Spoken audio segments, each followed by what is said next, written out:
सर्वमंगलमंगले शिवे सर्वर्थसाधिके शरण्य त्र्यंबके गौरी नारायण नमस्ते। नमस्कार প্ৰিয় বন্ধুসকল, মই নাস্তাচৰবলৈ সকলোকে স্বাগত জনাইছোঁ। আজি মই তুলাৰাশিৰ বিষয়ে জন্মাটো কেনে যাব চমুকৈ আলোচনা কৰিম। যেহেতু আপোনাৰ ৰাশিৰ অধিপতি হৈছে শুক্ৰ বৰ্তমান আপোনাৰ সপ্তমত বহি আছে আৰু পুণ্য দৃষ্টি দি আছে। যেহেতু শুক্ৰ যদি নিজৰ গৃহত দৃষ্টি দিয়ে তেতিয়া কিন্তু অতি শুভ। যেহেতু আপোনাৰ যদি কিবা বেমাৰ আজাৰ বা কিবা এনেকুৱা বেমাৰ সম্বন্ধীয় যিকোনো সম্বন্ধীয় এনেকুৱা সমস্যা চলি আছে, আপোনালোকৰ সমস্যাবিলাক সমাধান হ'ব। গতিকে ৰাশিৰ অধিপতি হিচাপে অতি শুভ।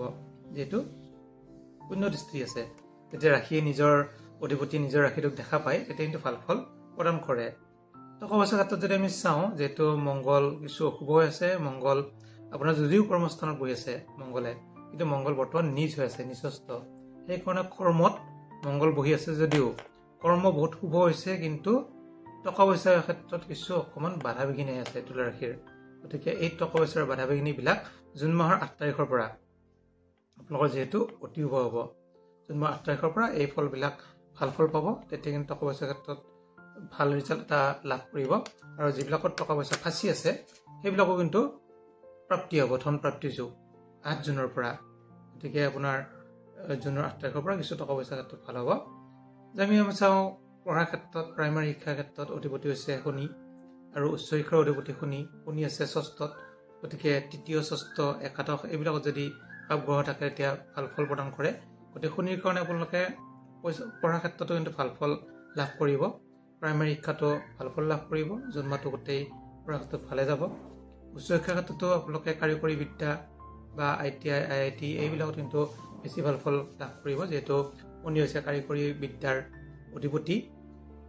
আৰু যদি আপোনালোকে যিহেতু দ্বাদশত কেতু আছে, কেতুৰ কাৰণে পঢ়াৰ ক্ষেত্ৰত দূৰভ্ৰমণ কৰিব ইচ্ছা কৰিলে দূৰভ্ৰমণ কৰিব পাৰে, তেতিয়া কিন্তু ধুনীয়াকৈ আপোনালোকে চলি যাব দূৰভ্ৰমণটো। আৰু দূৰত যদি পঢ়িব ইচ্ছা কৰে, উচ্চ শিক্ষা কৰিব ইচ্ছা কৰে, দূৰত যাব পাৰে, তেতিয়া কিন্তু ভাল ফল লাভ কৰিব। যিসকলে নতুনকৈ হায়াৰ ছেকেণ্ডাৰী ডিগ্ৰী এইবিলাক পাছ কৰিছে তেওঁলোকে কিন্তু দূৰত যাব পাৰে ইচ্ছা কৰিলে, দূৰভ্ৰমণ যোগো দেখা যায় তুলা ৰাশিৰ।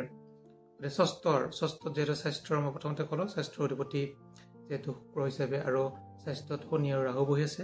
ৰাহুৰ কাৰণে কিছু পেটৰ অকণমান গণ্ডগোল হ'ব পাৰে, মাজে মাজে পেটৰ বিষ, পেটৰ অসুখ বা গেষ্ট্ৰিক এইবিলাক মানে সৰু সুৰা অলপ থাকিব। আৰু শনিয়ে কিছু সৰু সুৰা বাধাও দিয়ে, গতিকে কৰ্মত কিছু সৰু সুৰা অলপ বাধা থাকিব, কিন্তু জুনৰ 8 তাৰিখৰ পৰা কিন্তু ভাল ফল লাভ কৰিব। বিবাহৰ ক্ষেত্ৰত যদি চোৱা যায়, জাতক জাতিকাসকলৰ বিবাহত যিহেতু অধিপতি শুক্ৰ আছে আৰু শুক্ৰই নিজৰ গৃহত দৃষ্টি দি আছে, গতিকে যিসকলে বিবাহত আগবাঢ়িব ইচ্ছা কৰে আপোনালোকে কিন্তু আগবাঢ়িব পাৰে। অতি সোনকালে বিবাহ হ'ব এতিয়াৰ পৰা যদি আগবাঢ়ে। শুক্ৰ যিহেতু আপোনাৰ গৃহত যেতিয়া আহিব 28 দিন কৰি 6 মাহ, আৰু 6 মাহ পিছত কিন্তু বিবাহৰ ক্ষেত্ৰত আপোনালোকে আগবাঢ়িব পাৰিব। এতিয়াৰ পৰা আগবাঢ়িলে বিবাহ হৈ যাব 100%। গতিকে যদি বিবাহত আগবাঢ়িব পৰা নাই, শুক্ৰ প্ৰতিকাৰ কৰিব পাৰে আপোনালোকে, আৰু অধিপতি মংগলৰ প্ৰতিকাৰ কৰিব পাৰে, তেতিয়া কিন্তু বিবাহত লগে লগে আগবাঢ়িব পাৰিব। অষ্টমত বহি আছে ৰবি আৰু বুধ, গতিকে অষ্টম স্থানটো বহুত শুভ নহয়। যদিও শুভ গ্ৰহ বহি আছে, ৰবি আৰু বুধ বহি আছে, তথাপিও কিন্তু অষ্টম স্থানটো বহুত শুভ নহয়। গতিকে আপোনালোকে পাৰিলে 17 জুনলৈকে কিছু ৰবি অকণমান অশুভ থাকিব। যদিও ৰবি আপোনালোকৰ একাদশপতি, তথাপিও কিন্তু ৰবি কিন্তু ভাল ঠাইত নাই। 17 জুনলৈকে অকণমান ধৈৰ্য ধৰিব। যদি মূৰৰ বিষ, এলাৰ্জি এইবিলাক মানে সৰু সুৰা অলপ হ'ব পাৰে অষ্টম থকাৰ কাৰণে। চকুৰ অসুখ বা চকুৰ খচখচোৱা বা চকুত কিবা পৰা এইবিলাক মানে 17 তাৰিখলৈকে থাকিব পাৰে। ভয় খোৱা কোনো কাৰণ নাই, 17 তাৰিখৰ পিছত ঠিক হৈ যাব। আমি চাওঁ নৱম স্থানত বহি আছে বৃহস্পতি।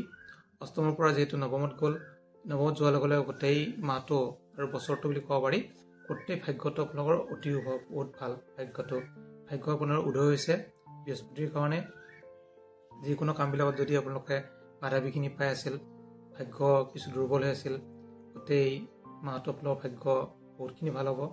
ভাগ্যৰ ক্ষেত্ৰত বহুত ভাল। বৃহস্পতিয়ে হঠাতে প্ৰাপ্তি, গাড়ী, যান বাহন, মাটি বাৰীৰ কাম এইবিলাকত কিন্তু আপোনালোকে আগবাঢ়িব পাৰিব বৃহস্পতিৰ কাৰণে।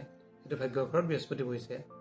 কৰ্মক্ষেত্ৰত কিছু যদি চোৱা যায়, অধিপতি মংগল যিহেতু ধনস্থানৰ অধিপতি মংগল কৰ্মত বহিছে, আৰু কৰ্মত যিহেতু মংগল নিচস্থ আছে, অধিপতি হিচাপে চন্দ্ৰ আছে একাদশত, কিন্তু চন্দ্ৰ বহু সময় নাথাকে এটা ঘৰত, 8 দিন কৈ থাকে। গতিকে এই দিনত কিছু বেলেগ বেলেগ ফলবিলাক দি থাকে। তথাপিও জুনৰ 8 তাৰিখলৈকে কিন্তু মংগল বহুত শুভ নহয় কৰ্মত।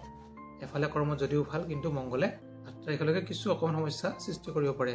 আৰু জুনৰ 8 তাৰিখৰ পৰা মংগল কিন্তু শুভ হ'ব, তেতিয়া কৰ্মটো শুভ হ'ব। একাদশত যাব, মংগল একাদশত থাকিলে অতি শুভ, যিহেতু ধনস্থানৰ অধিপতি আৰু বিবাহস্থানৰ অধিপতি। গতিকে একাদশত যোৱাৰ লগে লগে টকা পইচাৰ ক্ষেত্ৰত, ব্যৱহাৰৰ ক্ষেত্ৰত আপোনালোকৰ কিন্তু শুভ ফল লাভ কৰিব। ইনকামৰ ক্ষেত্ৰত যদি চোৱা যায়, ইনকামৰ অধিপতি যিহেতু ৰবি আছে আপোনালোকৰ অষ্টমত। গতিকে অষ্টমত থকাৰ কাৰণে টকা পইচাৰ কাৰণে বহুত কষ্ট কৰিব লগা হৈ আছে, বা বহুত কষ্ট কৰিলে টকা পইচা নাহে, এনেকুৱা সৰু সুৰা অলপ যোগ হৈ আছে। গতিকে 17 জুনৰ পৰা কিছু এই যোগবিলাকো ভালত পৰিণত হ'ব। গতিকে 17 জুনৰ পৰা বহুত ভাল ফল লাভ কৰিব।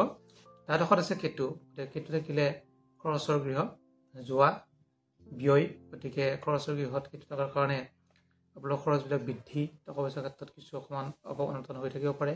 গতিকে মাহৰ শেষৰ পৰা টকা পইচা ভাল কামত লাগিব। এতিয়া কিন্তু টকা পইচা ভাল কামত নালাগে, ক'ত যায় আপোনালোকে গমে নাপায়। গতিকে কিছু ভাল কামত লাগিব লাগিলে আপোনালোকৰ অকণ ধৈৰ্য ধৰিব লাগিব। প্ৰতিকাৰ হিচাপে আপোনালোকৰ যিহেতু মংগল কিছু অশুভ আছে, এটা মংগলৰ প্ৰতিকাৰ কৰক। মংগলবাৰে হনুমান চালিচা পাঠ কৰক, হনুমান মন্দিৰ দৰ্শন কৰক। আৰু আপোনাৰ ৰাশিৰ অধিপতি যিহেতু শুক্ৰবাৰে আপোনালোকে নিৰামিষ খাব পাৰে এটা মাহ, তেতিয়া ভাল ফল লাভ কৰিব। আৰু যদি কিবা সুধিবলগীয়া থাকে আপোনালোকে সুধিব পাৰে। ধন্যবাদ।